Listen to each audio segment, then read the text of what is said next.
He's been such a dear friend of all of us here at Arden Wood for so many years. But for some of you who are more recent with us here at Arden Wood, I just want to give a special introduction, which is always such a pleasure.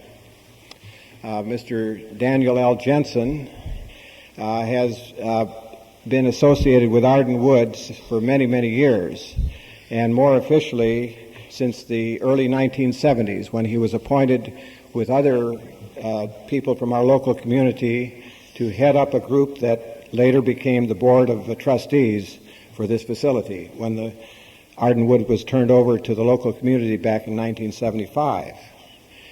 Prior to that time, he served as a Christian Science practitioner since 1964 and as an authorized teacher of Christian Science since 1970.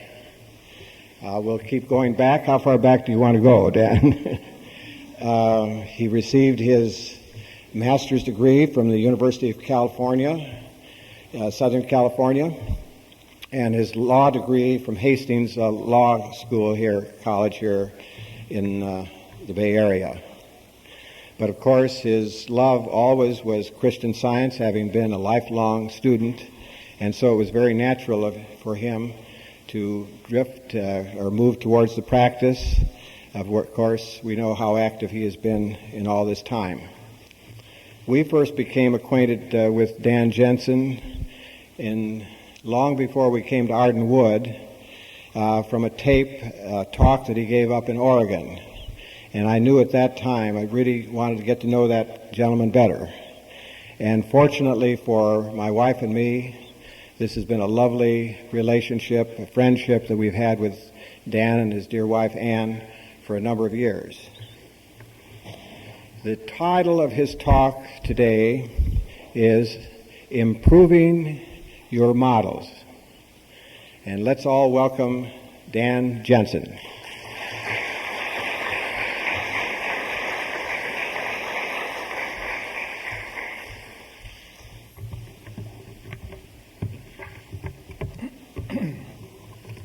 Thank you, Al.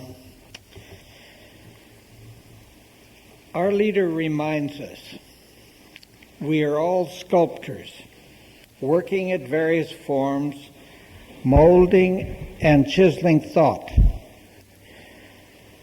What is the model before mortal mind? Have you accepted the mortal model? Are you reproducing it? Then you are haunted in your work by vicious sculptors and hideous forms. Do you not hear from all mankind of the imperfect model? The world is holding it before your gaze continually. The result is that you are liable to follow lower patterns, limit your life work, and adopt into your experience the angular outline and deformity of matter models. Have you noticed any lower patterns slipping into your experience? Today we're going to take a careful look at models and ideals and some of the considerations that go into their selection and acceptance. Let's first get a clear concept of the meaning of the word ideals. The Oxford English Dictionary defines it as a conception of something or a thing concerned in its highest perfection, or an object to be realized or aimed at, a perfect type, a standard of perfection or excellence, a standard proposed for imitation. It would seem that much of our lives are spent imitating standards, holding to certain ideals, and living in accord with particular models. But aren't most of these standards accepted without conscious consideration, much less prayer? In fact, if we stop and take an analytical look at the operating ideals that we have accepted, we may well be amazed. Where did they come from? What is the basis of their origin? On careful review, are they acceptable? Mrs. Eddy urges us to make the right choice of models in our effort to establish a spiritual sense of health. She said, "Dear reader, which mind picture or externalized thought shall be real to you, the material or the spiritual? Both you cannot have. You are bringing out your own ideal. The ideal is either temporal or spiritual. Either spirit or matter is your model. If you try to have two models, then you practically have none. Like a pendulum in a clock, you will be thrown back and forth, striking the ribs of matter and swinging between the real and the unreal." I'm sure you recognize her statement on that. This addresses a most important element in the establishing of our models, that of dualism, or the confusion of material and spiritual models. In her wonderfully clear-sighted summation, Annie Knott, who was one of Mrs. Eddy's students and an editor of the Sentinel and Journal in her time, deals with this vital distinction. She wrote, "In one of Mrs. Eddy's classes, a student remarked that she had always endeavored to have the perfect body in her thought when giving a treatment. Mrs. Eddy at once asked where she found her authority for such a method. The student unhesitatingly responded that it was from Science and Health, and after a little search, she triumphantly read the statement on page 407, "Let the perfect model be present in your thoughts." Smiling, as one would at the mistake of a child, Mrs. Eddy then asked if she regarded the body as the model here referred to. And the student said she had so believed up to that moment. With the utmost patience, Mrs. Eddy then explained to her students that we can only perceive the divine and perfect model as we are, to quote Paul, absent from the body and present with the Lord. Humanity has been slowly yielding up the belief in a corporeal God, but it still clings to the belief of a bodily model for man, while accepting the scriptural statement that he is God's likeness. Its model is therefore that of the sculptor who studies the human anatomy with some regard to the emotions, passions, and tendencies of the carnal or bodily mind. Strictly speaking, we can have but one model, God's perfect idea, with countless reflections, all governed by the one divine principle. This does not, however, authorize us to say that there is one eye, ear, or foot, or when we begin to talk about this, we are getting away from the perfect spiritual model. While it is true that mortals are at present dependent upon the body for the outward expression of their thought and activity, it is nonetheless true that the eye does not see, nor the ear hear, but that mind and its idea alone compass seeing and hearing. And because this is true, our revered leader bids us look away from the body into truth and love, the principle of all happiness, harmony, and immortality. We should, as our leader bids us, keep ever before our gaze perfect models. And if we love our task, the result will be health, happiness, and harmony. Now that's in volume 16 of the Sentinel, page 371, that article. So the question remains, have we consciously and prayerfully adopted the standards and models that we apply to our sense of identity? Are they mind models that Mrs. Eddy alluded to when she said, scientific discovery and the inspiration of truth have taught me that the clear character of man becomes more or less perfect as his mind models are more or less perfect. The way which we identify ourselves is absolutely crucial. At very innocent times, mortal mind knocks at our mental door and suggests a picture of ourselves that is completely erroneous. Now, let's get down to some bare facts. It's time for a Saturday night bath, and you're in the bathroom alone. Of course, you can't take a bath without taking off your clothes.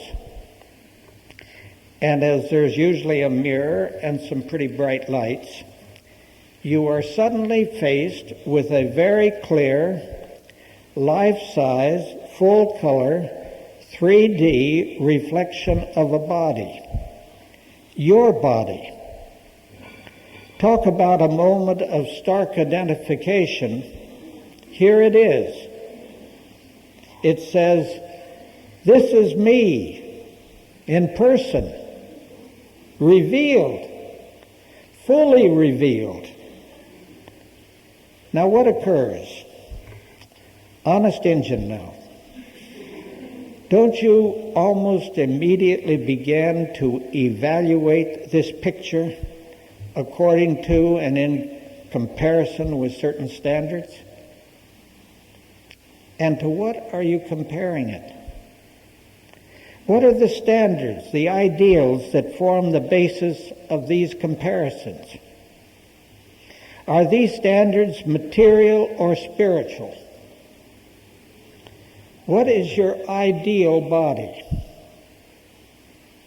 Is there one quality about it, just one, that is spiritual? I think you will find that most ideals or models that pertain to our sense of body, our identity, deal entirely with matter. And wasn't it exactly this type of material model about which Mrs. Eddy warned us? If we identify with such a model, we might find ourselves feeling something like the little 4-year-old who looked at himself peeling after his first sunburn. And he said, here I am, 4 years old and wearing out already. Now this temptation is nothing new or different. People have been making bodily judgments for centuries. I understand that Queen Victoria, the British sovereign, had a very simple solution. She just had all the mirrors removed from her bathroom. I know many people that take their showers, for instance, with the light turned off, just in order to avoid this picturization. But throughout the history, the temptation to judge according to material standards has never been as aggressive as it is today. An almost constant array of material models and ideals are being forcibly and blatantly presented to thought. All efforts on the part of the media seem aimed at presenting thought with material models.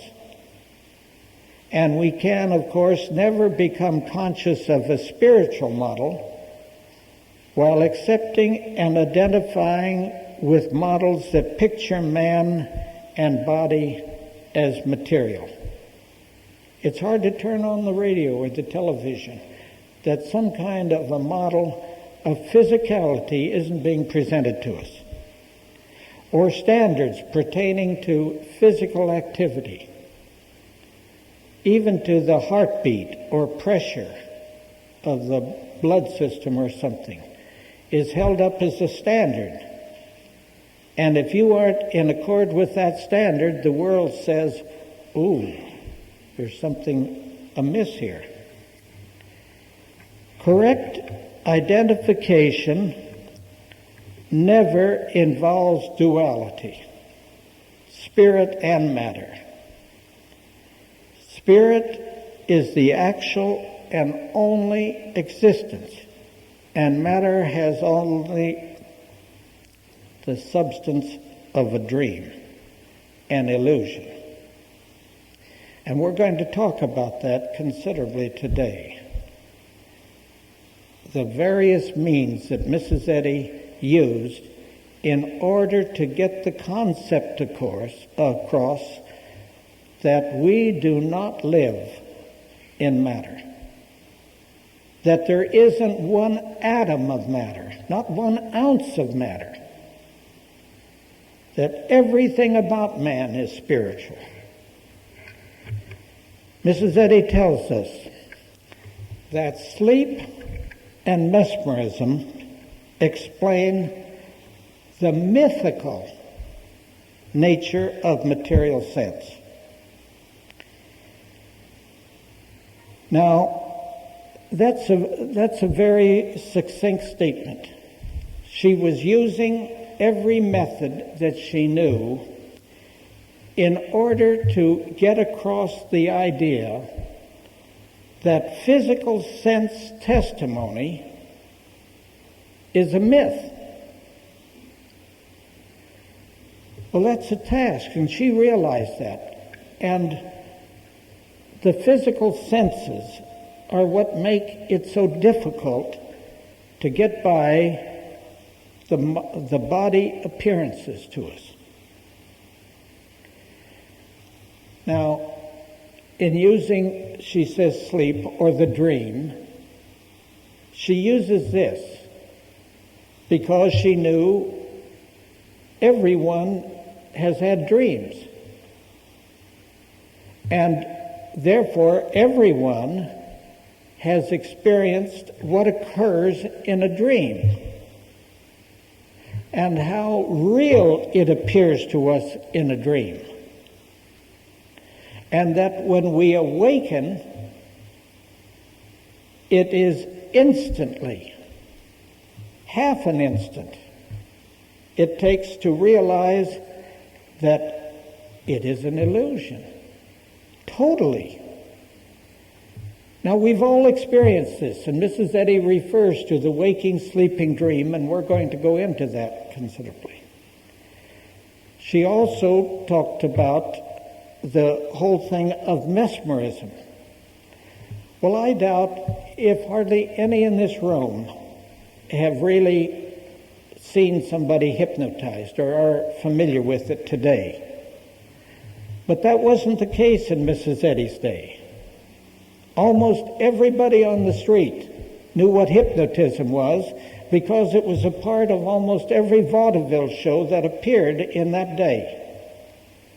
That they would have hypnotists in almost every program, and people got used to this.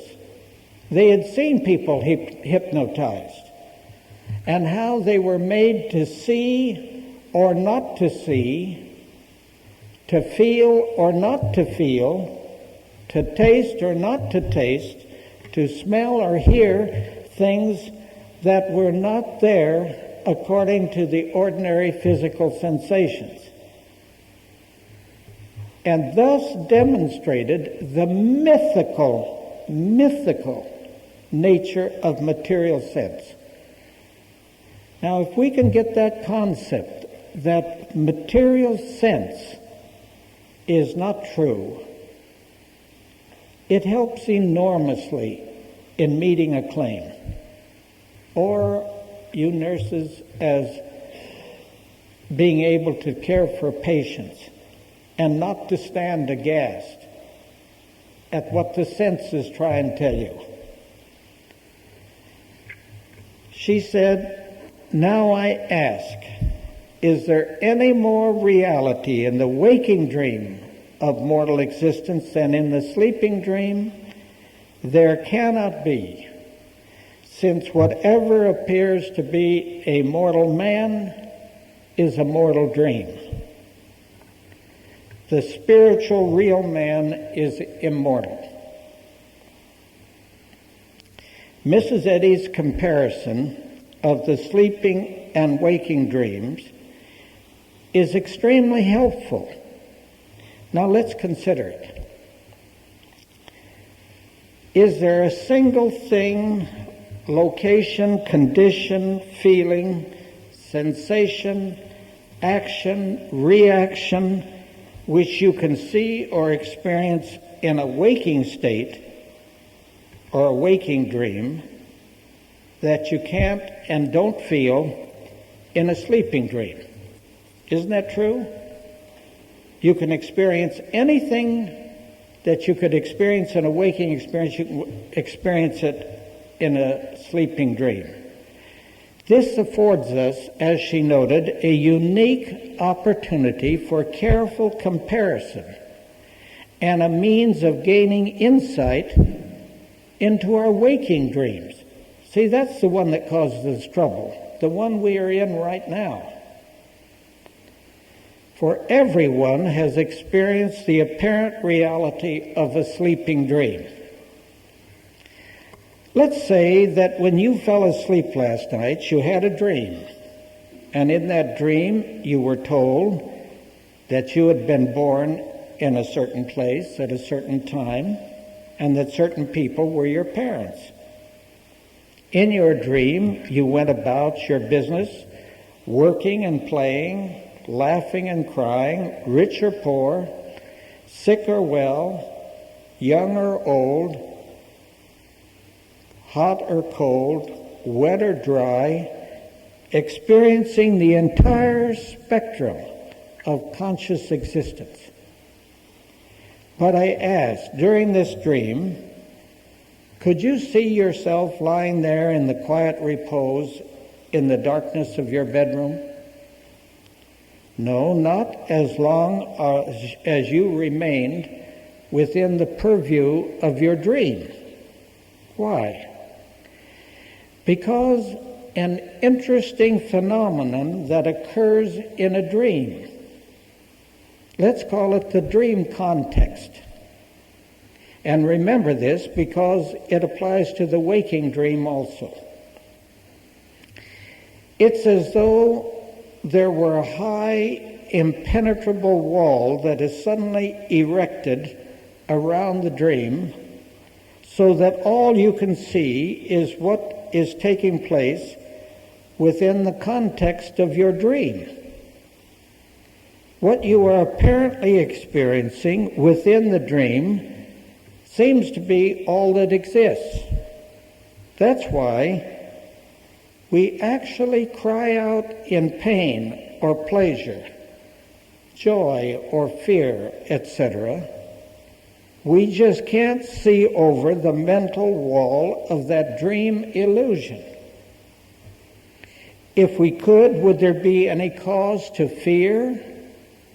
Fear of the illusion called a dream? There'd be no reason for it.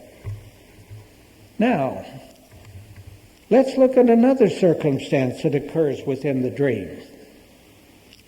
Let's say that you are experiencing a frightening physical problem. You think you had gone blind. It just scares the dickens out of you. Scares you so bad you wake up and your heart's just pounding. And you open your eyes a little bit and you peek around and you see the light coming in through the curtain or see it coming up and down the hall, and you say to yourself, "Phew, thank goodness, it's only a dream." And your heart quiets down, and you didn't awake fully, see, you only awoke just a little bit, just enough to see that you weren't blind. And what occurs? Because you didn't wake up fully, in almost every instance you slip back into your previous dream. Everything's the same. Same carpet, same wall, same curtains, same people. Everything's the same in that dream. Except you are no longer blind. Your dream has changed in that respect. It changed in direct proportion to your glimpse of reality. You glimpsed a little bit. You woke up enough to see you weren't blind. And that glimpse of reality changed your dream. Now, we all know that's true because we've all experienced nightmares. Dreams so bad we didn't want to stay in them. And we've all learned the knack of waking up, not just partially, but fully. Because we've learned that if we wake up fully, the dream disappears totally. And we can go back to sleep and not be troubled by the horrors of that dream. We get up and get a drink, or we read a book or do something so that we awaken totally,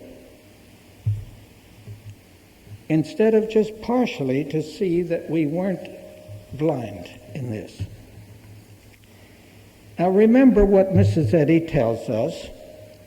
There is no more reality in the waking dream than in the sleeping one. Now may I suggest to you that you get out your third series of We Knew Mary Baker Eddy and turn to page 44. Now, this is a letter that Mrs. Eddy wrote to Calvin Hill when he was going through a claim of what he considered lung problem. And in it, she recommended that he go to Science and Health and turn to page 188, paragraph 3. Now, this discusses in detail the waking, sleeping dream. And it also points out that there is no more reality in the waking dream of mortal existence than in the sleeping dream. It's interesting to know that he never told Mrs. Eddy that he was having a problem. She intuited this, and she gave him that letter because she knew that's where the problem was. Now remember, doesn't what we see, feel, and hear seem just as real and material in the sleeping dream illusion? But tell me, what happens to all the pain and discord we feel in the sleeping dream the very instant we awaken? The painful discord stops immediately, doesn't it? Why? simply because we suddenly see and understand with certainty that it is an illusion. Even if our dream of disease or injury is so serious appearing that we believe we are at the very point of death, they disappear immediately when we awaken and we are in happy, good health. We see that it was all an illusion, a mental illusion, and with this awakening, of course, it disappears. Now, Mrs. Eddy wanted everyone to understand that we are dealing with a mental illusion. She required the members of her household, when they had a physical problem, to put the words "belief of" in front of the claim. If they had a stomachache, they had a belief of a stomachache, a belief of a headache, whatever. I know I have for years, when I wrote down in a calendar some patient's claim or something, I put BOF. That was my shorthand term. I boffed it. But the moment you do that, it's the most effective thing there is.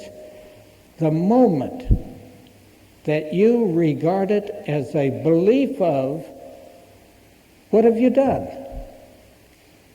You've converted it to a mental cause instead of a physical cause. Now, with sense testimony, the difficult thing is not to believe that pain or sensation was not emanating from the body. If it appears your leg hurts you, it's difficult not to think that that pain isn't there in that leg. But it isn't, of course.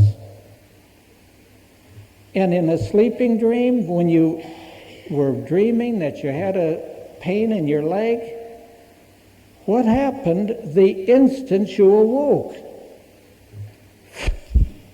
It was gone. Now, it couldn't have been gone if it had been in the body. And she tells us that, now I ask, is there any more reality in the waking dream of mortal existence than in the sleeping dream? There cannot be. And so what seems to be an experience in the body is not in the body at all. It's a part of a mental illusion. And that's what we're about, is learning to deal with this mental illusion. A discordant physical condition appears, even hurts. We can understand and declare right at the outset that it's not a physical condition, but simply a wrong belief, a wrong thought that must be dealt with. What enables us to know this so certainly? Well, because of what we have learned and observed from the sleeping dream. Namely, that everything in that dream is composed of thought. And no one disputes this about a sleeping dream. And as in the sleeping dream, so in the waking dream. There is no matter, no things, only thoughts that we call things. Table feels solid and real, but there is no matter. We are seeing a mental image that we have named podium, shoe, watch, hand. They are mental pictures, folks. And that's why we have to deal with it in that way. Now, from this discordant belief, we awaken for a moment to the true state of man's perfection, his spiritual identity. And we find that as we do, we become aware of our real selfhood, even in part, as we catch a glimpse, so to speak, of what constitutes our spiritual body. Then our waking dream changes proportionately. And if you want to read some wonderful statements about that, go to your concordance and look up proportion, proportionately, and proportionably.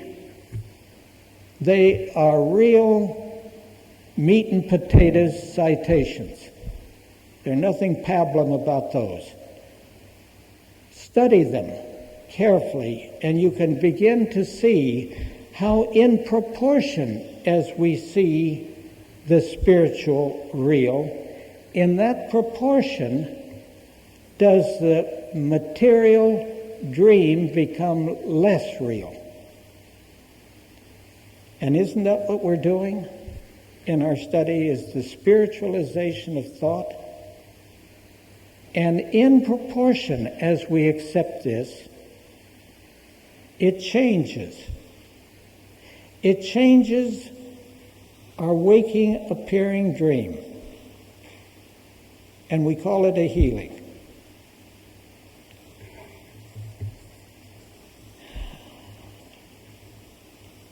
So healing really means waking up, doesn't it? At this point, I think it may be appropriate to stop and recommend to you the first testimony of the March 1918 journal. I recommend it to you now because the way in which this woman read illustrates.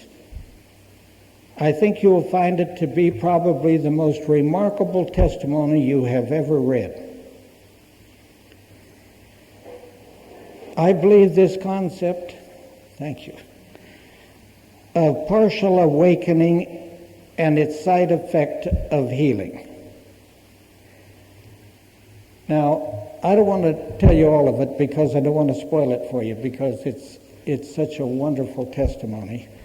But it's the background on it is that this woman had become subject to a claim of tuberculosis. She had been in a hospital, and in those days they didn't have Social Security, and she ran out of money, and she had to leave the hospital. She had no place to go except to this friend's house that she had grown up with.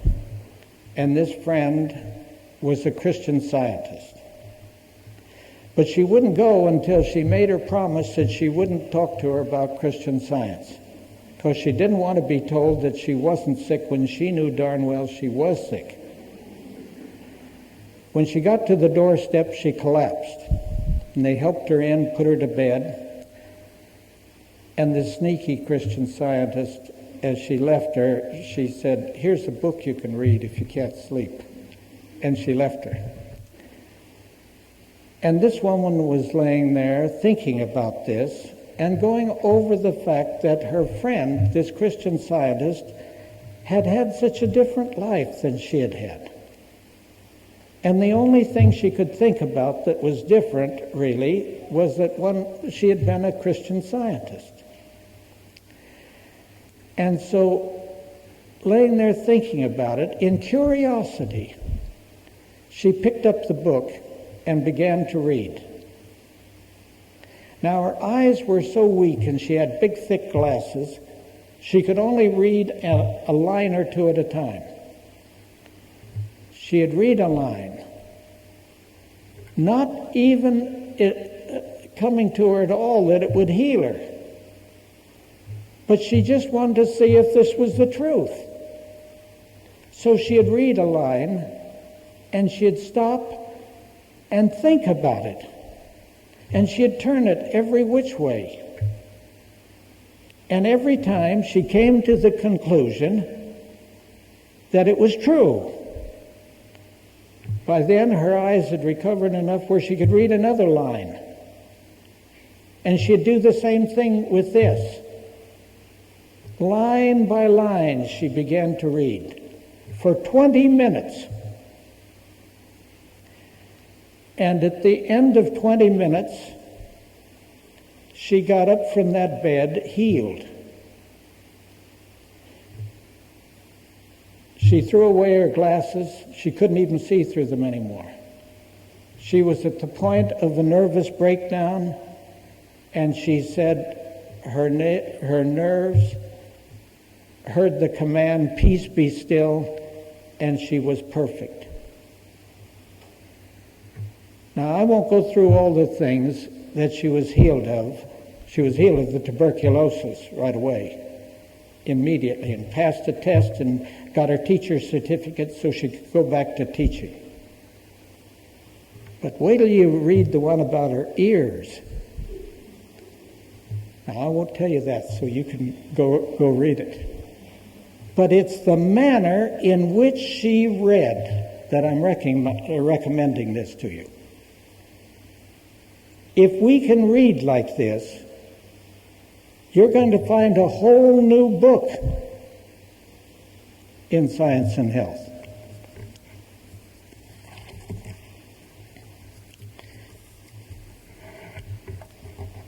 Read as she did, and you can be confident of a change, of at least a partial awakening. It's inevitable. That's the March 1918 journal, volume 35 of the journal, page 702. From beginning to end, it becomes increasingly clear that there simply is no matter to be healed, but only a real appearing waking dream to be aroused from through a glimpse of the Christ truth. Then we see what we were, what we are, what we shall be, for we have glimpsed our uninterrupted state of coexistence with God. In a 1948 journal article, Milton Simon touches on this concept of dream and relates it clearly to our sense of body. He writes, "Any difficulty with what is termed the body is not in the body, but a belief of something untrue that never touches God's man. This is strikingly illustrated when one considers that a dream never becomes part of one's body. If you dream, you are in pain. Only while you dream are you in pain. Your body remains unharmed. Awakening from the dream, you see there is no pain to destroy. A woman who had been injured when a young girl suffered for 16 years. Reputable physicians said that the spinal nerves had been injured and that she had tuberculosis of the spine. They averred that decay had set in and that she had only a short time here. When she turned to Christian Science, her practitioner secured for her a copy of Science and Health. Commencing earnestly to read it, she gladly accepted many statements about the perfection of God and man. The fourth day, while she was reading, it became clear to her that God had not created her disease condition, nor did he see her in it. She glimpsed so clearly her perfection as God's child that she determined no longer to accept the difficulty, saying to herself, "If God does not see me in this condition, I refuse to believe it. He sees me only as his perfect child." That day, the pain in her back ceased. The next morning, she was able to arise, dress herself, and walk downstairs to the astonishment of her household. This healing has proved to be permanent.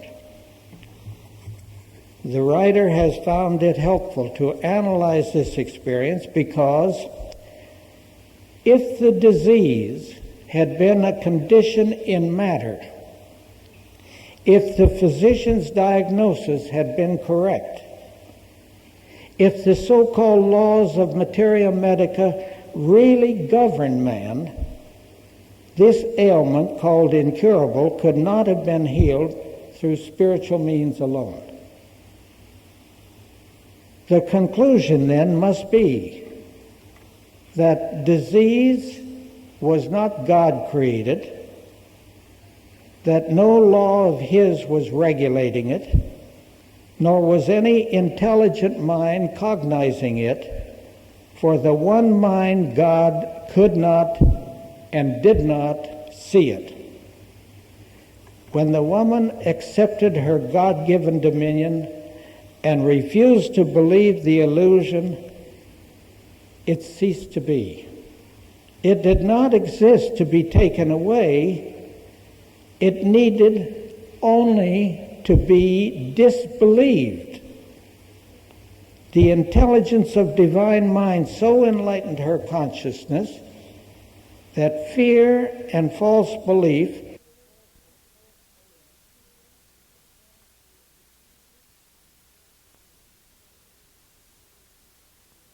helps us to see that we are not healing real disease, but through Christ's truth are casting out the belief that disease is real. Now that article is in volume 66 of the journal, page 392. All is Mind and Mind's Idea by Milton Simon.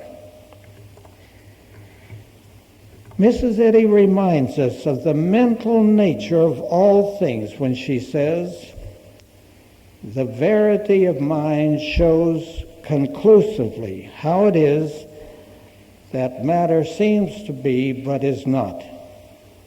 Divine science, rising above physical theories, excludes matter, resolves things into thoughts, and replaces the objects of material sense with spiritual ideas." Now, I know you've all read that many times, but when you read it, think about it. Turn it around.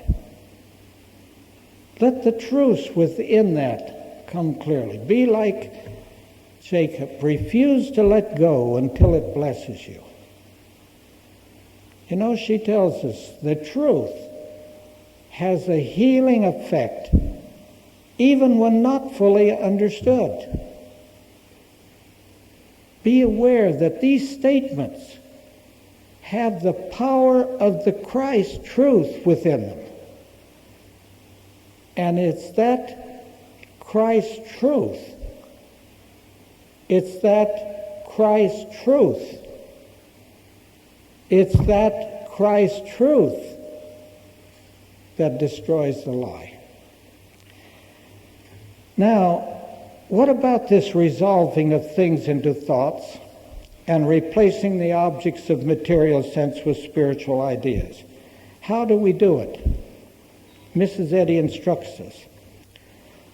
Mortals must change their ideals in order to improve their models. Mortals must change their ideals in order to improve their models. I'm repeating some. When I was in college, I had a professor that every day when we came to class, he opened the class by saying, "Mere repetition does not ensure learning. Mere repetition does not ensure learning." That's the only thing I remember from that course. And so if I repeat things, folks, that's why I'm doing it. May I take a moment to share with you an approach that I often use with basic statements of Mrs. Eddy. After reading a spiritual fact that she puts forth, I stop and endeavor to become very quiet mentally. I turn the idea round and round, thinking about it, in order to enjoy the lovely uplift it affords my ideals. For by even briefly considering and dwelling on the spiritual gist of many of her inspired statements, we find our ideals gently uplifted without a conscious effort. That occurs. It is important to dwell on them, turn them this way and that way, savor them, and realize that they contain the Christ truth.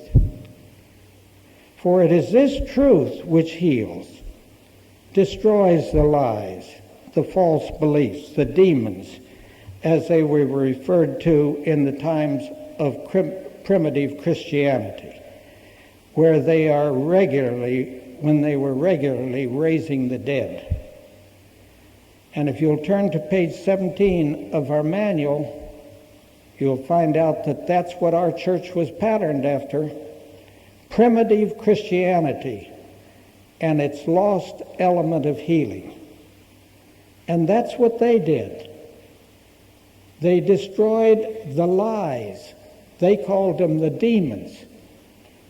And when the demon was gone, the condition was gone. It wasn't that the false belief or the demon was causing the condition. It was the condition. So often in science we think wrong thinking has caused a condition. It hasn't caused a condition. If we think that, then we're going to think that the body is where the condition took place. And that isn't true. It's simply a mental illusion. And that's why the Christ truth destroys it. No lie can remain unaffected in the presence of the truth. No lie can remain unaffected in the presence of the truth. And that's why it behooves us to be consistent, to work at it. We may not see it right away, but that truth is having its effect, whether we know it or not. For example, in answer to the question, what is man? Mrs. Eddy outlines some such ideas of soul or spiritual ideals of man which deserve this kind of thought-taking. Never lose sight of the fact that the textbook is inspired, that Mrs. Eddy studied it herself. She used to just clap her hands together and say, listen to this, listen to this. She'd get so excited about it. And just a few weeks before her passing, she said, I am just now beginning to understand this book.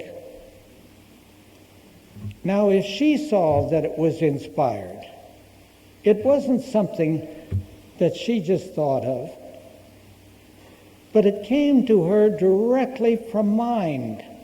And if you read the story of how she wrote it and how she added to it, you come to see that it was directly from mind. And so it's a treasure house of these lovely statements. Now, here's just a few of them. I just went down the page and picked out some of the statements on page 475. What is man? Man is made in the image and likeness of God. Now think what is there to be dealt with. You can deal with what God is, You can deal with what the image and likeness means, that man was made, how he was made, how he didn't come into being through birth, that he began when God began. There are so many things that we can take a simple statement like that and turn it and think of those things and let those truths do their work. Man is spiritual and perfect. He is the compound idea of God, including all right ideas. He has no separate mind from God. Man has not a single quality underived from deity. Think of that about man. If you think about it, what kind of an image, what kind of a model are you holding of man? He possesses no life, intelligence, nor creative power of his own, but reflects spiritually all that belongs to his Maker. And it goes on, one after another after another. Throughout her writings, we find our leader's detailed spiritual description of what she refers to as the absolute ideal man. She gives us so many ideas of soul with which to replace the apparent objects of sense which we see everywhere. Now, early in my study of Christian Science, I just tried to find any kind of a paper written by somebody or something. I thought, boy, I'm going to get the secret way, the quick way in or something. I've come to see that if we'll just turn to our textbook and to the Bible, there is so much there you don't have time for anything else. If you'll just stop and think about it, read it like that woman did for 20 minutes and was healed. I remember a particular application of one of her statements found on page 463 of the textbook. A spiritual idea has not a single element of error, and. This truth removes properly whatever's offensive. I'll take a minute and tell you of an experience about that. It's such a powerful statement. Early in my practice, I had a man come to me with the problem. He had been repairing a camera, and his eyes were down close to the shutter mechanism when a powerful spring slipped and threw a tiny brass screw into his eye, and it got behind the eyeball. And he hadn't slept in about 10 days. His eyes were all swollen shut. His head was twice the size of normal. And I said, "What have you been working with?" And he said, "Well, I've been trying to know that the divine mind will remove properly whatever is offensive." Well, I can understand that. If you had something in your eye and it was hurting like that, that's what would be in your thought of getting rid of that. But I pointed out to him, her statement was much fuller than that. Her statement was, a spiritual idea has not a single element of error, and this truth. Now, what truth was it referring to? That first part of the sentence. A spiritual idea has not a single element of error. And it's this truth that removes properly whatever's offensive from thought.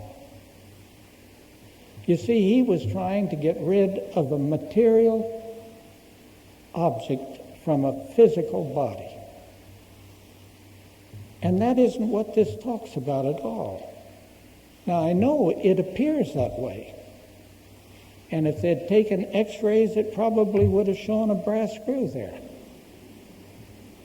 But you're simply looking at an illusion, whether you're looking at it through an x-ray plate or you're looking at it with naked eyesight. Well, he got the glimpse of that. I remember him saying, "Oh, I see," and he went over that. And all of a sudden, he was no longer dealing with trying to get rid of a brass screw. He got a glimpse. He said it was instantaneous. There was no more brass screw. He never did find it. By the next morning, his eyes were normal and his head was normal, and he was back at the office. Now, if we had been trying to get rid of a brass screw out of a physical eye by metaphysics, we'd be working yet. It was a lie. And that truth, that simple truth, that a spiritual idea has not a single element of error, that's all that did it. See how powerful these statements can be if we just apply them? Our job then, when mentally confronted with material models, is to be willing to make the exchange and deliberately replace them with specific spiritual facts, ideals. What if we stopped and thought about them? Really thought about them and accepted them as fact? What do you think it would do to our ideals of man, to the models we fashion our thought after, and consequently to our lives?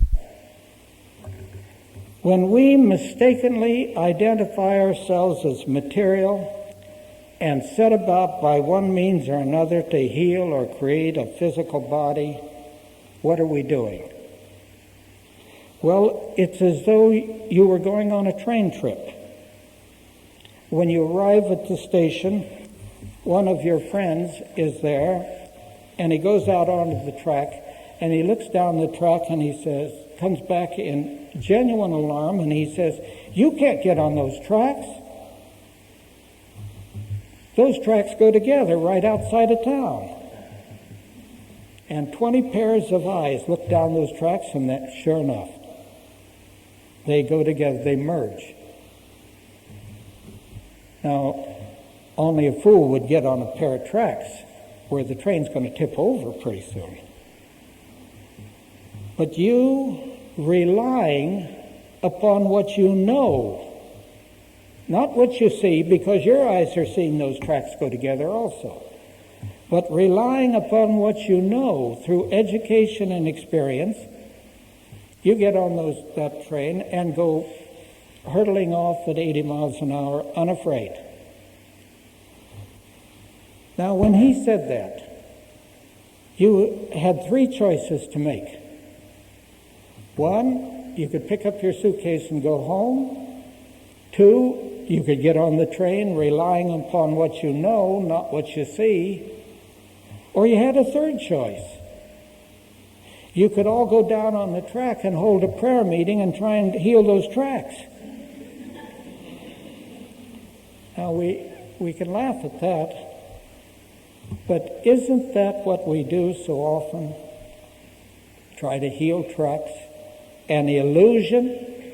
Try to heal an illusion?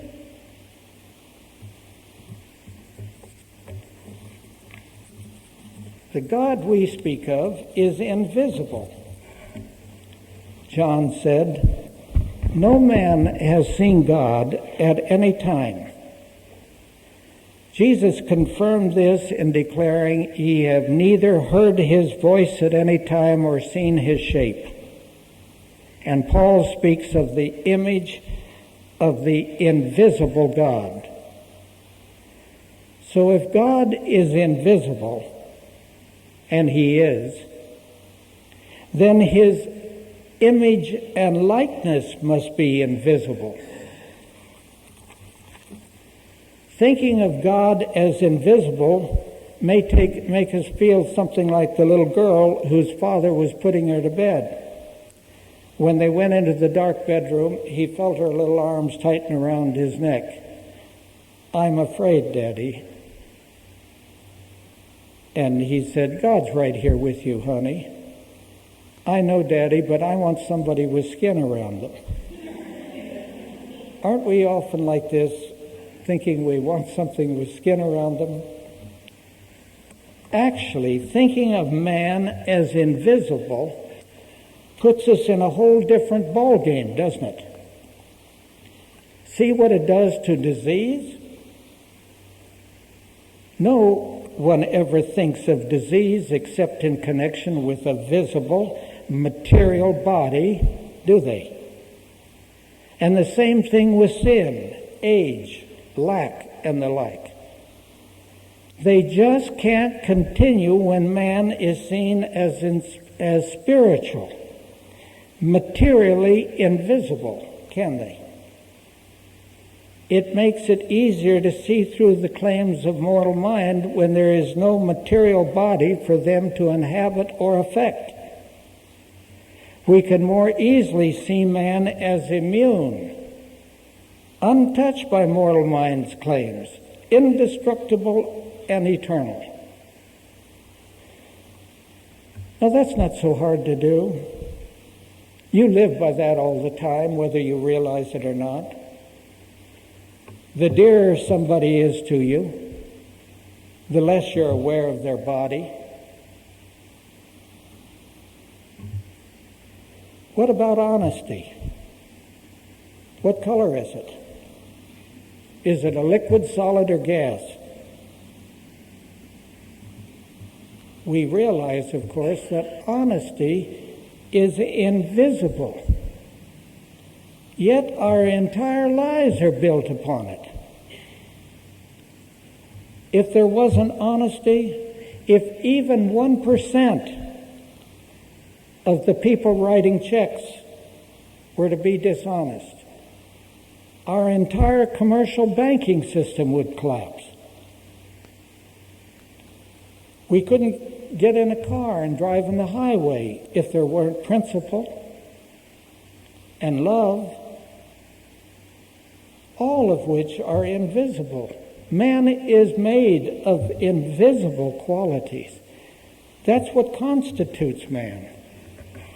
When we give or receive letters of reference, how much do we include in the way of a physical description? Does it make any difference to us whether they got blue eyes or brown eyes, or tall or short? It's their qualities that we're talking about. Even if it's for a basketball center, are not other characteristics of more importance than the physical structure or prowess? How valuable is his mental discipline and his sense of team cooperation? I just saw a 7-foot forward traded. Thinking and living out from a premise that man is indeed invisible to the physical senses puts us on the right track when we are tempted with models of beautiful, desirable, glamorous appearing matter, or with frightening material images. The minute we see that man is invisible, it doesn't matter. Obviously, every single thing that makes our lives worthwhile is a mental state that is discernible entirely through spiritual sense, totally invisible to the physical senses.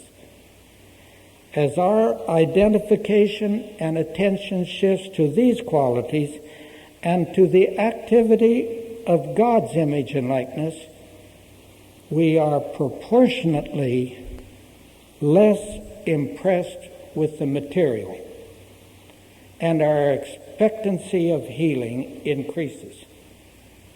Like Moses, we endure as seeing him who is invisible. Now, what is unique about these bettered and corrected models and ideals that we've considered today? Lofty human goals and aspirations have served admirably to better man's existence for centuries. In bookstores, I'm always looking for and finding collections of quotes and anecdotes which express these ideals. But our leader lifted even the highest of these human yearnings when she wrote, "In divine science, man is the true image of God. The divine nature was best expressed in Christ Jesus, who threw upon mortals the truer reflection of God and lifted their lives higher than their poor thought models would allow. Thoughts which presented man as fallen, sick, sinning, and dying. The Christ-like understanding of scientific being and divine healing includes a perfect principle and idea, perfect God, and perfect man as the basis of thought and demonstration." The ideals of a Christian scientist are spiritual, totally spiritual. Perfection underlies them and makes their attainment possible. So, my dear fellow sculptors, I trust that watching and then establishing models and ideals more spiritual in nature will hereafter hold a greater priority in your lives. Then we can expect the fulfillment of what Louise Knight Wheatley described so well in a Sentinel article, where she said, "To bring every thought into obedience to the law of Christ is not the work of a moment. The sculptor sometimes chisels away at his rough block of marble for weeks and months before the beautiful statue of his dream shines out in all its resplendent loveliness. The perfect man of God's creating will be discerned as soon as the wrong thinking which seems to obscure it has been taken away. It is our work to keep steadily on, refusing to listen to any outside suggestions that these hours of slow, faithful, painstaking chiseling are not accomplishing anything. Sooner or later, we will all have the reward of our patience. Each day, a little more of the truth will be gained. A little more of the error be lost. A little more of God remembered. A little more of self forgotten. Until the long looked-for moment will come when the Christ ideal, the perfect man, will stand revealed in all the purity and sublimity of spiritual completeness. And that's our goal. Thank you.